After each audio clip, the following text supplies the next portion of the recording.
साथियों, आप कैसे हैं? आशा करता हूँ आप स्वस्थ होंगे। आज हम एटम्स के पार्ट 3 पर भाग पर चर्चा करेंगे, जिसमें हम एटम, एलिमेंट, मॉलिक्यूल्स, कंपाउंड और मिक्सचर के बेसिक जानकारी के बताएंगे कि इनमें अंतर क्या क्या होता है।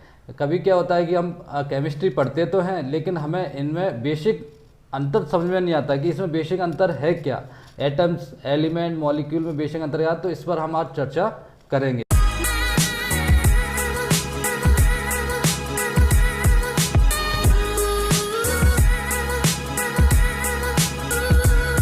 तो सबसे पहले हम बात करते हैं एटम के बारे में। जो एटम होता है सबसे स्मॉलेस्ट पार्टिकल होता है। स्मॉलेस्ट सबसे छोटा पार्टिकल्स होता है।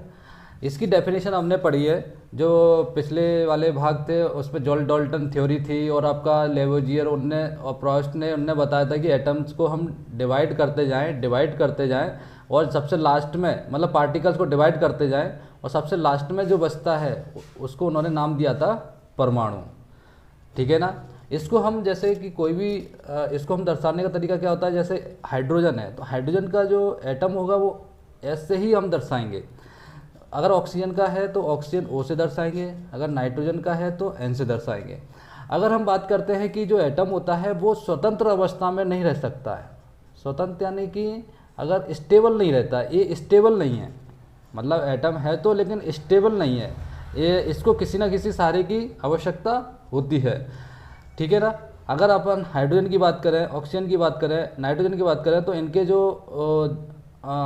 एटम्स होते हैं वो कभी स्वतंत्र नहीं रहते हैं। और हाँ, जो केमिकल रिएक्शन होती है, केमिकल की जो रिएक्शन होती है उसमें एटम ही भाग लेते हैं। जो केमिकल रिएक्शन होगी उसमें कौन भाग लेगा? एटम ही भाग लेंगे।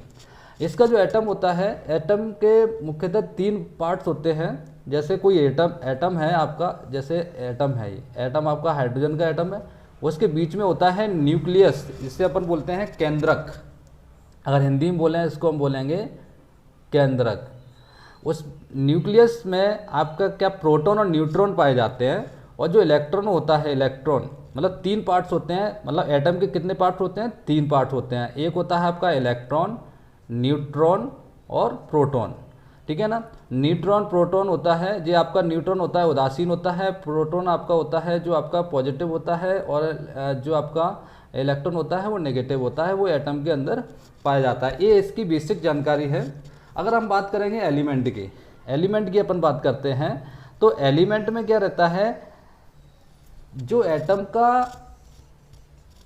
अगर एक अपन बात करेंगे, बहुत सारे एटम को मिला लिया जाए, सेम एटम होना चाहिए। जैसे कि अपन हाइड्रोजन का एटम ले रहे हैं, हाइड्रोजन, जब इनको आपस में मिला दिए तो एक बड़ा रूप बन जाता है, उसको हम बोलते हैं एलिमेंट, जिसको हम दर्शाते हैं। इसको भी हम दर्शाते हैं, जैसे कि आपका हाइड्रोजन का एलिमेंट होगा तो उसको एस से दर्शाएंगे, ऑक्सीजन का होगा तो ओ से दर्शाएंगे, नाइट्रोजन का होगा तो एन से दर्शाएंगे। यानी कि जब एक ही प्रकार के बहुत सारे एटम आपस में मिल जाते हैं तो उसको हम क्या बोलते हैं? एलिमेंट बोलते हैं।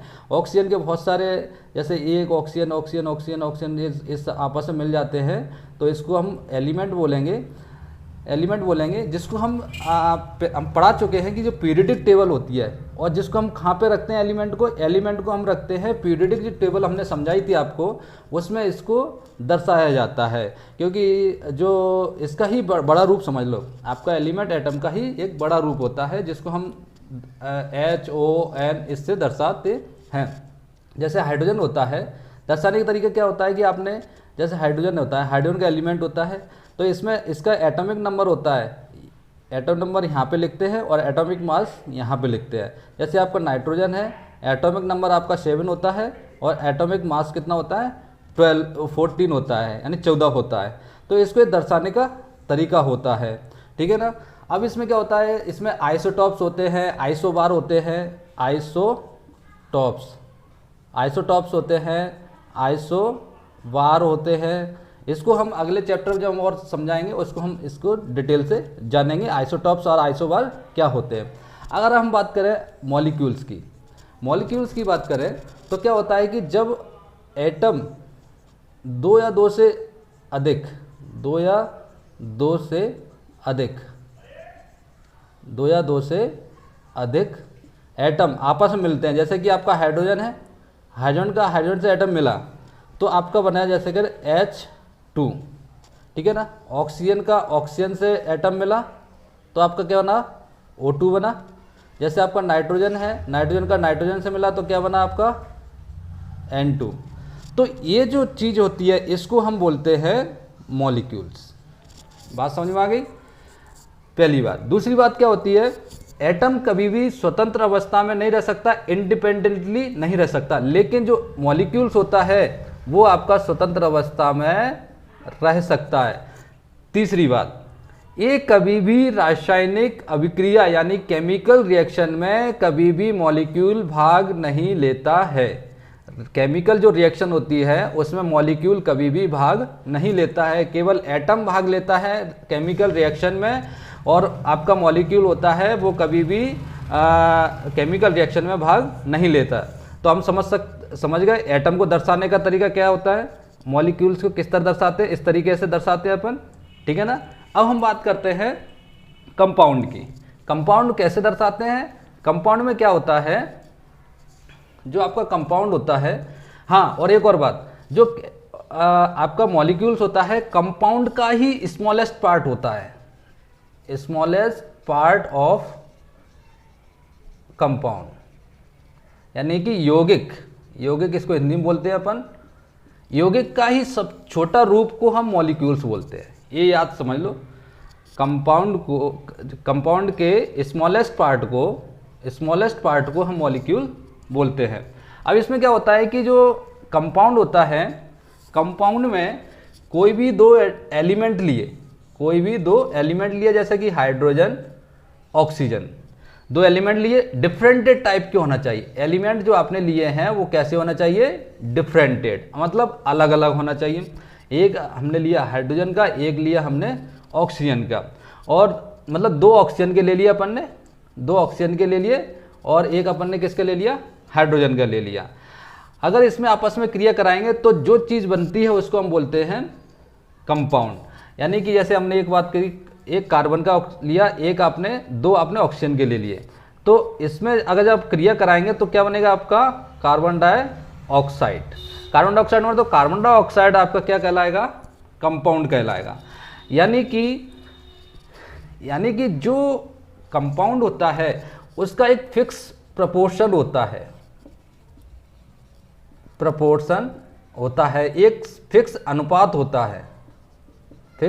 होता है, आपका कंपाउंड में। एग्जाम्पल आपको समझ में आ गया किस तरह, जैसे कि आपका NaCl, ठीक है ना, NH3, ठीक है। तो ये इस तरीके से हम जब दर्शाते हैं तो वो क्या कहलाता है, आपका कंपाउंड कहलाता है। तीसरी बात, आपका जो मॉलिक्यूल्स और कंपाउंड होता है, यानी कि जितने भी मॉलिक्यूल्स होते हैं, molecules are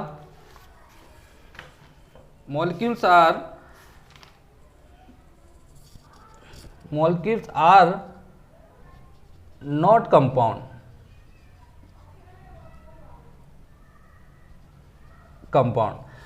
all molecules are not compound, मतलब जितने भी मॉलिक्यूल्स होते हैं वो सभी कंपाउंड नहीं होते हैं, जितने भी मॉलिक्यूल्स होते हैं वो सभी कंपाउंड नहीं होते हैं, लेकिन ऑल कंपाउंड्स आर मॉलिक्यूल्स, यानी कि सभी अणु यौगिक नहीं होते, लेकिन सभी यौगिक अणु होते हैं। अभी मैंने बताया ना, कंपाउंड मॉलिक्यूल का स्मॉलेस्ट पार्ट होता है, कंपाउंड का सब छोटा भाग जो होता है, मतलब छोटा हिस्सा बोल सकते हैं, वो मॉलिक्यूल्स बोल सकते हैं। अब इसमें जब आपको बता दिया कि जो मॉलिक्यूल्स होते हैं और कंपाउंड होते हैं, इनमें क्या रहता है, जो आपके मॉलिक्यूल्स होते हैं इनके बीच में केमिकल बॉन्ड काम करता है, जैसे कि आपका कोवलेंट बॉन्ड। इसमें क्या करता है, इसमें दो बॉन्ड काम करते हैं, जैसे कि कोवलेंट और आपका आयोनिक, आयनिक बोल सकते हैं, आयन बॉन्ड बोल सकते हैं। इसमें यौगिक में दो बॉन्ड काम करते हैं। अगर अपन बात करें मिक्सचर की, तो मिक्सचर का एग्जांपल आपने देखा होगा, रेत, वायु, वायु यानी एयर, सैंड यानी कि रेत, जिसे हम बोलते हैं SiO2, ठीक है, सिलिकॉन डाइऑक्साइड, रेत। तो ये जो एग्जाम्पल हैं वो आपके मिक्सर के होते हैं।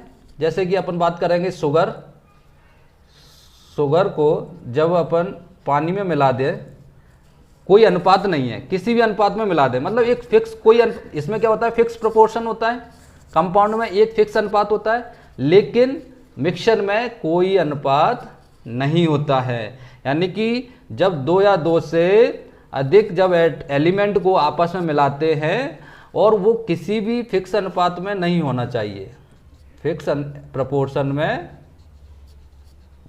में नहीं होंगे, तो वो क्या कहलाएगा, आपका मिक्सचर कहलाएगा। आपको ये समझ में आ गई, एटम समझ में आ गया, एलिमेंट समझ में आ गया। एटम का बड़ा रूप कौन सा होता है, एलिमेंट होता है। जब दो या दो से अधिक एटम को मिला दें तो मॉलिक्यूल्स बन जाते हैं। जब दो या दो से अधिक एलिमेंट को आपस में मिला दें तो कंपाउंड बन जाते हैं। और एयर वगैरह जो मिक्सचर होता है, जो किसी फिक्स प्रोपोर्शन में नहीं रहता है, कोई इसमें फिक्स प्रोपोर्शन नहीं होना चाहिए, मिक्सचर कहलाता है मिश्रण। मिश्रण आपको दो प्रकार के होते हैं, एक होता है होमोजीनियस और एक होता है हीट्रोजीनियस,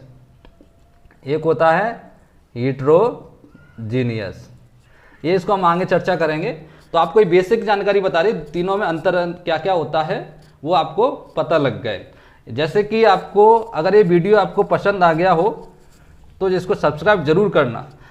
जैसे कि मैंने आपको बता दिया, एटम को ऐसे हाइड्रोजन का S से दर्शा दिया, एलिमेंट को भी S से दर्शा दिया, मॉलिक्यूल को H2 से दर्शा दिया, जैसे कंपाउंड को आपके CO2 से दर्शा दिया, यानी NH3 से दर्शा दिया, और मिश्रण को आपको दर्शा दिया जैसे रेत, नमक पानी का मिश्रण, ये सभी इसके एग्जाम्पल हो गए। तो धन्यवाद साथियों, अगर आपको ये वीडियो पसंद आया तो सब्सक्राइब जरूर करना।